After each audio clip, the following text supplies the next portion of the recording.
10 మంది పిల్లలు ఏమైనా ఉన్నారా? ఉన్న ఒక్కగానొక్క కూతురు పెళ్లి ఇలా గుట్టుగా గుళ్ళో చేయడం ఏంట్రా? ఇంకేం చేయమంటారు?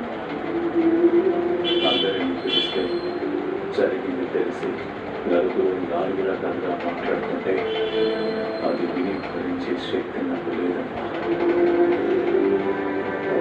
ఈ ఇంటి గౌరవం కోసం నేను ఏమైనా చేస్తానని నీకు తెలుసు.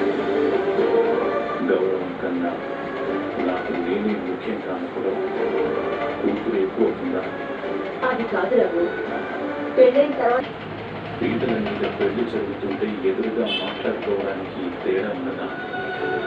ఏమో రఘు, నా మనవరాలి పెళ్లి ఇలా గుళ్ళో చాటుగా తలెత్తించుకుని కూడా పెళ్లి చేయలేదు. నువ్వు నిలబడితే నీ ఎదురుగా నిలబడి మాట్లాడే ధైర్యం ఎవరుకుంటుందిరా?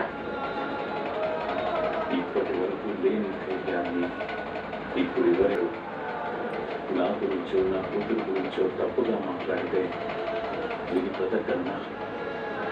ఏమండి,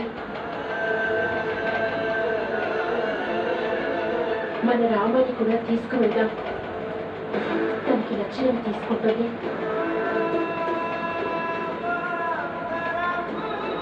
నచ్చిందే తనకి నచ్చాలి,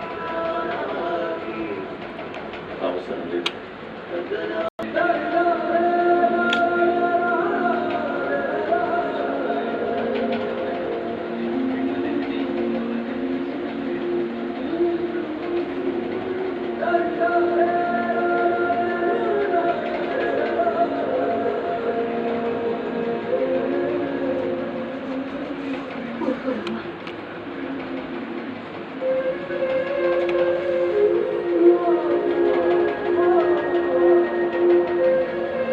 నువ్వు అబద్ధం చెప్పావన్న బాధలో వాడు అలా మాట్లాడుతున్నాడే.